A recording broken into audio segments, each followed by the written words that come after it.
আজকে আমরা যে পার্টটা নিয়ে ভেক্টরে ডিসকাস করব সেটা হচ্ছে লজ অফ ভেক্টর অ্যাডিশন।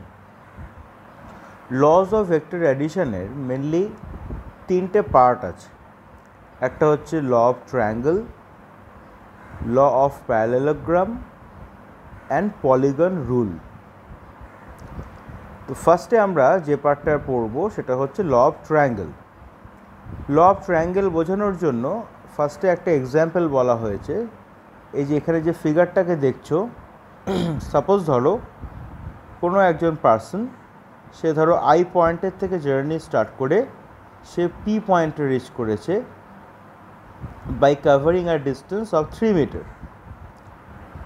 তারপর ধরো পি পয়েন্টের থেকে এফ পয়েন্টে রিচ করেছে by covering a distance of 4 metre. তাহলে ফার্স্টে ইস্টের দিকে মুভ করেছে towards east, then he moves towards north.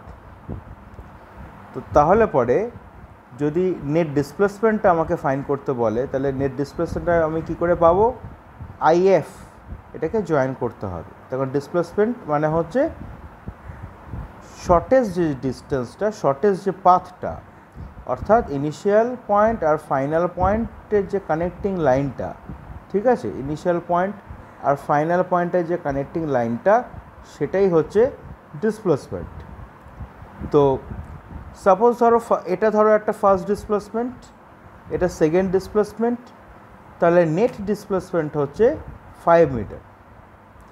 এখানে একটা মজার বিষয় দেখো, এখানে এটা দেখে মনে হচ্ছে, মানে অ্যারেঞ্জমেন্টটা দেখে মনে হচ্ছে যে a triangle is taken, two vectors IP and PF are taken along to adjacent sides of this triangle in the same order.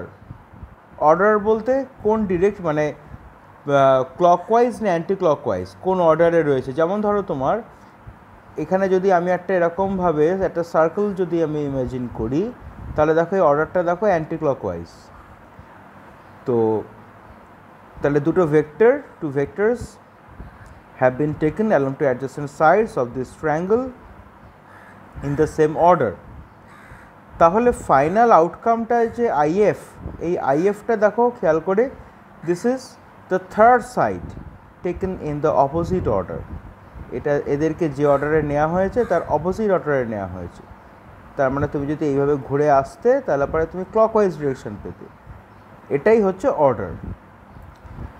আচ্ছা, ব্রিফ করা হয়েছে এখানে, let a person moves from point I to P by 3 metre and P to F by 4 metre as shown in figure. His net displacement S vector, ঠিক আছে, displacement S vector is equal to IF। এই যে I to F মানে IF is equal to, এরকম normal Pythagoras theorem এখানে apply করা হয়েছে 5 metre. এখানে ক্লারিফিকেশনটা দেখো, বলছে in this case IP and PF are two vectors which have been taken along to adjacent sides in the same order. The ultimate displacement IF, which is the hypotenuse, is taken along the third side but in the opposite order. The law of triangle is based on this type of concept indeed. আমরা যে law of ট্রায়াঙ্গেলটা পড়বো সেটা এই ধরনের কনসেপ্টের উপরেই আছে। এটা তো জাস্ট একটা সিম্পল ফর্ম দেওয়া হয়েছে। সবসময় যে এত সুন্দরভাবে রাইট অ্যাঙ্গেল থাকবে তা তো না, হয়তো একটুখানি এরকমভাবে অবলিক অ্যাঙ্গেল থাকলো, সেটাই in most of the cases তাই হয়। তাহলে স্টেটমেন্টটা কীরকমভাবে রেডি হচ্ছে দেখো, if two vectors are taken along two adjacent sides of a triangle in the same order, if two vectors are taken along to adjacent sides in the same order, just আমি এটার সঙ্গে simulate করছি, ঠিক আছে, ডেফিনেশনটাকে। The third side if is taken in the opposite order, represents the resultant of those two vectors. তাহলে এটাই হয়ে গেল রেজাল্ট্যান্ট মানে হচ্ছে ফাইনাল আউটকাম। যেরকম তুমি সারা বছর পড়াশোনা করছো, তো তোমার রেজাল্ট কবে আউট হবে? At the end of the year. তাহলে রেজাল্ট মানে হচ্ছে ফাইনাল আউটকাম। এখানে ভেক্টরে ভেক্টরে কিন্তু নেট ভেক্টর এই টার্মটা কিন্তু ইউজ করা হয় না, নেট স্কেলার ইউজ করা যেতে পারে, বাট ভেক্টরে কিন্তু নেট টার্মটা ইউজ করা হয় না, ঠিক আছে। মোড ভেক্টর না, ব্যাপারটা হচ্ছে এই যে রেজাল্ট্যান্ট টার্মের বেঙ্গলি লিটারালি মিনিং হচ্ছে লব্ধি। লব্ধি মানে হচ্ছে what finally you can get, it is called the resultant. এবার দেখো এখানে দুটো ভেক্টরস নেওয়া হয়েছে, OA অ্যান্ড AB, ঠিক আছে। এই ভেক্টর দুটোর নাম দেওয়া হয়েছে P and Q। P and Q, two vectors are taken along two adjacent sides in the same order and their resultant is R. Resultant হচ্ছে R is taken along the side OB in the opposite order। বুঝতেই পারছো এরা যে অর্ডারে আছে, anti clockwise অর্ডারে আছে, এটাকে ক্লকওয়াইজ অর্ডারে নেওয়া হয়েছে। এবার কথা হচ্ছে এখানে যদি বলে what is the angle between the first vector P and the resultant R, তাহলে without any doubt it is phi. কিন্তু যদি তোমাকে বলে যে if the angle between vector P and Q, ভালো করে শুনে নাও, if the angle between vector P and Q is theta, then what angle is theta, ঠিক আছে। P আর Q এর ইন্টারমিডিয়েট অ্যাঙ্গেল যদি থিটা হয় তাহলে কোন অ্যাঙ্গেলটা থিটা। একটা জিনিস খেয়াল রাখবে, সেটা হচ্ছে ভেক্টরকে সবসময় টেল টু টেল কানেক্ট করা হয়, ঠিক আছে। আমি এখানে একটা ডেমনস্ট্রেশন দেখাচ্ছি, তাহলে আরও ভালো করে বুঝতে পারবে বিষয়টা। ধরো এটা হচ্ছে ফার্স্ট ভেক্টর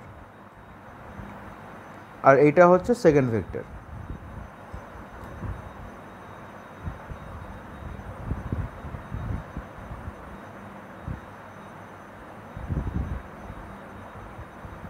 এটা ফার্স্ট ভেক্টর, এটা হচ্ছে সেকেন্ড ভেক্টর, ভালো করে খেয়াল করো। এটা লাল পেনটা হচ্ছে ফার্স্ট ভেক্টর, এটা হচ্ছে সেকেন্ড ভেক্টর।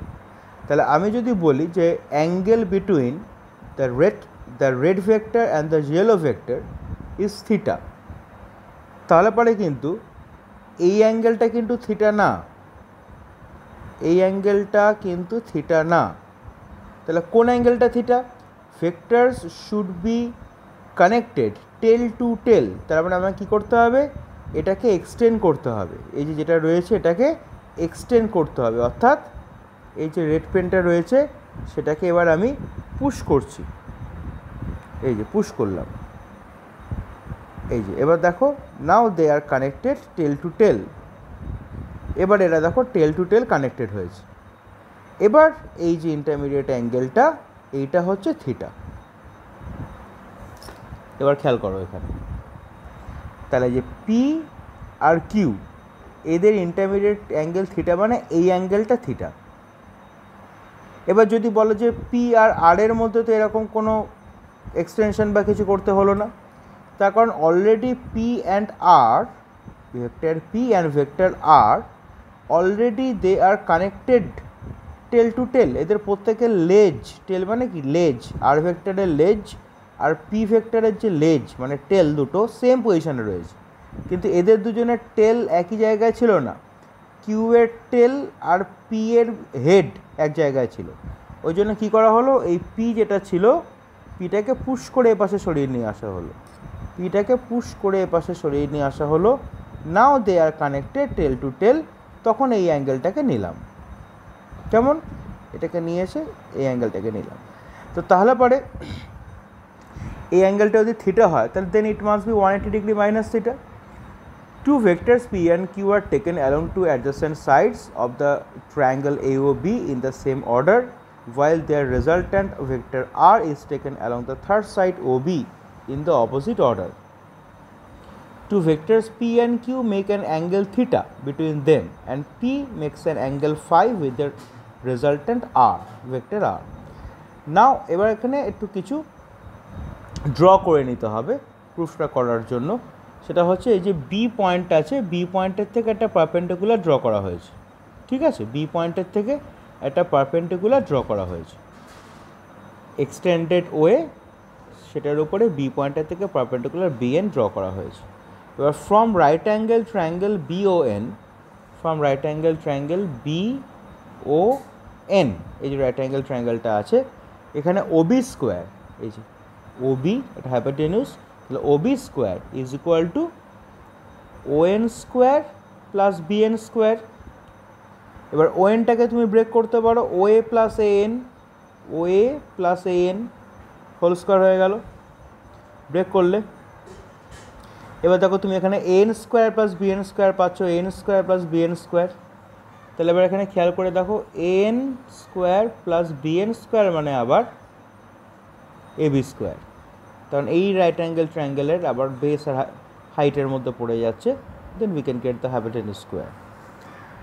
আচ্ছা, এখানে একটা কাজ করা হয়েছে, যে সেটা হচ্ছে এই যে এনটাকে দেখছো, এন, এটা তো অ্যাকচুয়ালি একটা produce part, this is not the main part of the triangle O A B, so we have to remove the part N.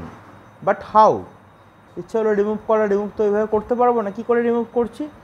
এখানে টেকনিক্যালি যেটা করা হয়েছে, এবি দিয়ে মাল্টিপ্লাই করে এবি দিয়ে ডিভাইড করা হয়েছে। দেখো, এবি দিয়ে মাল্টিপ্লাই করে এবি দিয়ে ডিভাইড করা হয়েছে। এতে কী সুবিধা হলো?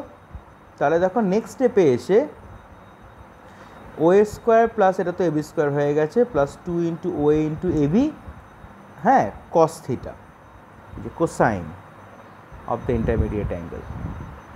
এবার এই অ্যাঙ্গেলটাকে কিন্তু আবার ফিগারে এক্সটার্নাল, বাট এই অ্যাঙ্গেলটাই তো লিটারেলি পি ভেক্টর আর কিউ ভেক্টরের ইন্টারমিডিয়েট অ্যাঙ্গেল।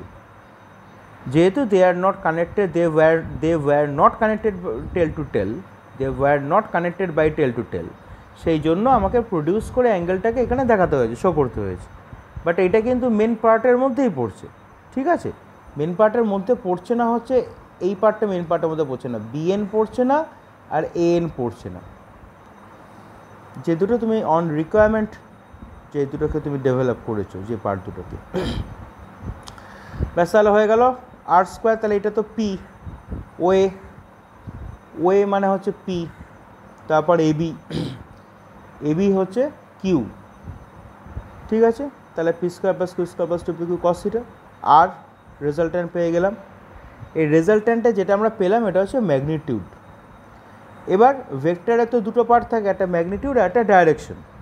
এবার এখানে যেহেতু আমরা গ্রাফিক্যাল ফর্মে ড্র করিনি, সেই জন্য আমরা কিন্তু I cap J cap K cap ফর্ম্যাটে, কিন্তু I cap J cap K cap ফর্ম্যাটে, মানে ইউনিট ভেক্টরসের ফর্ম্যাটে কিন্তু আমরা রেজাল্টে ডাইরেকশন কিন্তু পাবো না। রেজাল্ট্যান্টের ডাইরেকশন পেতে গেলে এখানে অ্যাঙ্গেলের হেল্প নিতে হবে। কী করা হয়েছে? tan phi is equal to BN by ON, tan phi is equal to BN perpendicular by ON base. এবার if ON is broken into OA plus AN, OA plus AN। এবার ঠিক একই ব্যাপার, ANটা হচ্ছে এক্সটার্নাল পার্ট, সরাতে হবে, AB দিয়ে multiply করলাম, ডিভাইড করলাম, তারপর then we can get this. তাহলে tan phi is equal to Q sine theta divided by P plus Q cos theta পেলাম। এবার যদি শুধুমাত্র ফাই পেতে হয় তাহলে কী করতে হবে? Tan inverse. এই ট্যান ইনভার্স মানে কিন্তু আবার কট না, ম্যাথমেটিক্সে ইনভার্স পরে পড়বে। ইনভার্সের অ্যাপ্লিকেশনটা কীরকম? সাপোজ ধরো আমি এইভাবে ধরি, tan 45 degree is equal two 1, তাহলে tan inverse 1 is equal two 45 degree, ঠিক আছে? যদি দেখা যায় যে এইগুলোকে গোটাটাকে ক্যালকুলেশন করে আমি 1 পাচ্ছি, তাহলে tan inverse 1, then this angle becomes 45 degree or π/4 radian. আবার ধরো তোমার কথার কথা বলছি, ধরো cos 60 ডিগ্রির ভ্যালু কত? হাফ, তার মানে cos inverse half is equal to 60 degree. এইভাবে ইনভার্সকে ইউজ করা হয়। Now we are moving to law of parallelogram. এখানে আবার কীরকম দেখো, একটা ফার্স্টে দুটো ভেক্টরস রয়েছে, two vectors P and Q. Two vectors are taken along two adjacent sides of this parallelogram, এই যে adjacent side বরাবর নেওয়া হয়েছে পি আর কিউকে। তো এরা যে পয়েন্টে কানেক্টেড, যে পয়েন্টের থেকে ভেক্টর দুটো বেরিয়েছে, সেই পয়েন্টে যদি আমি একটা ডায়াগোনাল ড্র করি, then that diagonal represents the resultant of those two vectors p and q. এখানে পি, এখানে angle between P and Q is theta ধরা হয়েছে সেটা, আর হচ্ছে angle between vector P and the resultant R is taken as phi. ঠিক আছে, এবার এখানে থিটাটা ধরতে অসুবিধা হলো না কেন? Because P and Q, two vectors P and Q were already connected by tail to tail। দেখো খেয়াল করে, ওসি ভেক্টর মানে কিউ ভেক্টর আর এই যে ওএ ভেক্টর মানে পি ভেক্টর অলরেডি দেখো দুজনের টেল একই জায়গাতে, টেল টু টেল কানেক্টেড ছিলই অলরেডি। তো এবার তারপরে স্ট্রাকচারটা একদম ল অফ ট্রায়াঙ্গেলের মতো। কী করা হয়েছে দেখো, এটা যদি কিউ হয় তাহলে এই পোর্শনটাও তাহলে কিউ। ঠিক আছে, এই অ্যাঙ্গেলটা যদি থিটা হয় তাহলে এই অ্যাঙ্গেলটাও থিটা। কেন? তার কারণ হচ্ছে এই দুটো প্যারালাল লাইন্স আর এটা হচ্ছে transverse. According to the law of parallelogram, if two vectors are taken along two adjacent sides of a parallelogram from a same point, then the diagonal drawn from that point represents the resultant of those two vectors in magnitude as well as in direction। তাহলে এখান থেকে যদি আমি ডায়াগোনালটাকে draw করি, এই ডায়াগোনালের লেন্থটা হচ্ছে এই resultant ভেক্টরের ম্যাগনিটিউড, আর এই ডায়াগোনালের যে ডিরেকশন এই যে OB from O to B, OB এই যে ডিরেকশনটা, এই ডিরেকশনটাই হচ্ছে রেজাল্ট্যান্ট আর এর ডিরেকশন, মানে আর রেজাল্ট্যান্ট আর ভেক্টরের direction from O to B also. আগেরবারের মতনই কাজ, পারপেন্ডিকুলার বিএন ড্র করা হয়েছে, ক্যালকুলেশন আগেরবারের মতনই same. So we get the same result also, রেজাল্ট্যান্টের ম্যাগনিটিউড পেয়ে গেলাম, ডিরেকশন পেয়ে গেলাম। এই এক্সপ্রেশন দুটো কিন্তু খুব ইম্পর্ট্যান্ট, মনে রাখবে। রেজাল্ট্যান্টের expression √p² + q² + 2pq cos θ আর phi is equal to tan inverse q sin θ divided by p + q cos θ, very important. Next আমরা যে পার্টটায় যাব সেটা হচ্ছে পলিগন রুল। পলিগন রুল বিষয়টা কি দেখো, সেটা হচ্ছে ধরো এরকম ছড়ানো ছিটানো কিছু ভেক্টরস আছে, এটা ধরো ভেক্টর এ, এটা ধরো ভেক্টর বি, এটা ধরো ভেক্টর সি, এটা ধরো ভেক্টর ডি। ভেক্টরের একটা সুবিধা হচ্ছে ওর ম্যাগনিটিউড আর ডাইরেকশানকে সেম রেখে, মানে হচ্ছে লেন্থ, ম্যাগনিটিউড আর ডাইরেকশন মানে ও কোন দিকে রয়েছে, কীভাবে ওরিয়েন্টেড রয়েছে সেম রেখে you can draw them anywhere on the page. ভেক্টরের ম্যাগনিটিউড আর ডাইরেকশানকে সেম রেখে তুমি পেজের যে কোনো জায়গাতেই তুমি ড্র করতে পারো। কীরকম দেখো, এই যে ভেক্টর এ আছে তাকে আমি এখানে ড্র করেছি, একটা ও একটা স্টার্টিং পয়েন্ট সেম রেখেছি সবার জন্য। এবার এটা হচ্ছে এ। বিকে কী করা হলো, বিকে তারপরেই সাকসেসিভলি অ্যাড করা হয়েছে। সি এর ম্যাগনিটিউড আর ডাইরেকশনকে সেম রেখে সিটাকে এখানে প্লট করা হয়েছে। ডি ম্যাগনিটিউড আর ডাইরেকশনকে সেম রেখে ডিকে এখানে প্লট করা হয়েছে। Because we have to find the resultant of those vectors A plus B plus C plus D.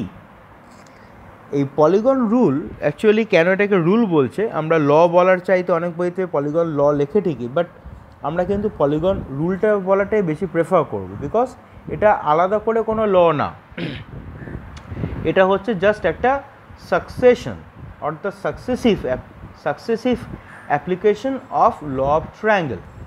যেমন ধরো এই যে vector A plus vector B, কী পেলাম, vector A plus vector B, third side taken in the opposite order. এবার ধরো এটা এ plus B, এটা হচ্ছে আবার সি, তাহলে এখানে vector A plus vector B plus vector C, vector A plus vector B plus vector C plus vector D, final resultant. ঠিক আছে, ওই জন্য এখানে বলেছে if a number of vectors are represented in magnitude and direction by the sides of an open polygon taken in the same order, the resultant will be represented in magnitude and direction by the closing side of the polygon taken in the reverse order। হ্যাঁ, closing side পলিগনটা তো এরকমভাবে চলছিল, তাহলে এটা দিয়েই close করলাম সাইডটাকে। এরা কোন অর্ডারে আছে দেখো, এবার অর্ডারটা আরও ভালো করে বুঝতে পারবে। দেখো এভাবে ঘুরছে অ্যান্টি ক্লকওয়াইজ, এটাকে কোন দিকে নিয়েছি, clockwise, taken in the opposite order. Though in some places this method is called polygon law, we must prefer to say it as the polygon rule. In fact, it is just a successive use of law of triangle. That is, this is a special technique of vector addition by using a certain law according to the need. ঠিক আছে, যেটা তখন বললাম। দুটো case study করা হয়েছে, খুব simple case study. রেজাল্ট্যান্টের যে আমাদের এক্সপ্রেশনটা ছিল ম্যাগনিটিউডের, থিটা যদি 0 ডিগ্রি হয় তাহলে under root P square plus Q square plus 2pq cos theta, cos 0 degree হয়ে যাবে, কস 0 মানে কত 1, তাহলে হয়ে গেল under root P plus Q whole square, তাহলে পি প্লাস কিউ, তাহলে ম্যাক্সিমাম রেজাল্ট্যান্ট পাবো। ঠিক আছে, যদি দুটো ভেক্টরের মধ্যে ইন্টারমিডিয়েট অ্যাঙ্গেল যদি 0 ডিগ্রি হয়। ঠিক আছে, কীরকম হতে পারে, মনে করো এটা একটা ভেক্টর আছে, আর একটা ভেক্টর ধর আমি এরকম নিলাম, সেম সেম সেম ডাইরেকশানেই রয়েছে। ঠিক আছে, এই ভেক্টর দুটোর নাম হচ্ছে কোলিনিয়ার ভেক্টর। কেন? They are taken in the same line, they are taken along the same line, ওই জন্য কোলিনিয়ার ভেক্টর। কো মানে সেম, লাইন মানে লাইন, কোলিনিয়ার ভেক্টর। ঠিক আছে, সেম লাইন বরাবর আছে, তাহলে ইন্টারমিডিয়েট অ্যাঙ্গেল 0 ডিগ্রি। অনেক সময় হয় প্যারালাল ভেক্টর, এই যে এই দুটো হচ্ছে প্যারালাল ভেক্টর। প্যারালাল ভেক্টর মানে হতে প্যারালাল মানে দুটো সেম ডিরেকশানে আছে, তাহলেও এদের ইন্টারমিডিয়েট অ্যাঙ্গেল 0 ডিগ্রি। তখন সেক্ষেত্রে এই কেস 1টা হবে। কেস 2টা হচ্ছে যদি অ্যাঙ্গেল 180 ডিগ্রি হয়। ধরো এটা একটা ভেক্টর আছে আর এটা আর একটা ভেক্টর। দেখো খেয়াল করো, ব্ল্যাক পেনটা একটা ভেক্টর, রেড পেনটা আর একটা ভেক্টর, ইন্টারমিডিয়েট অ্যাঙ্গেল হচ্ছে 180 ডিগ্রি, এটাকে বলা হয় অপোজিট ভেক্টর। তাহলে সেক্ষেত্রে cos 180 মানে আবার কি -1, cos 180 ডিগ্রি ভ্যালু -1, তাহলে p minus q whole square হয়ে যাবে। তুমি আবার যদি under root p minus q whole square বলো তাহলে আর বিকামস পি মাইনাস কিউ, আর এই জিনিসটা আবার কিউ মাইনাস পি হোল স্কোয়ারও তো হতে পারে, তাহলে তখন কিউ মাইনাস পি। মেন কথা হচ্ছে রেজাল্ট্যান্ট যেটা আমরা পাবো it will be the difference of two vectors. একটা যদি 7 হয়, 7 ইউনিট হয়, আর একটা যদি 5 ইউনিট হয়, তাহলে পরে আমি 2 ইউনিটস পাবো, মানে মেন ডিফারেন্সটা আমাকে দেখতে হবে। কেমন? আর এখানে কী হয়েছে, যেমন ধরো এখানে সবসময় সামটাকে পাবো, তাহলে মিনিমামটাকে পেলাম। এখানে অপোজিট হয়ে গেলে রেজাল্ট্যান্ট উইল বি মিনিমাম। আর যদি সেম ডিরেকশানে হয়, যেটা তখন দেখানো হয়েছিল কোলিনিয়ার ভেক্টর বা প্যারালাল ভেক্টর, তখন সেক্ষেত্রে রেজাল্ট্যান্ট উইল বি ম্যাক্সিমাম।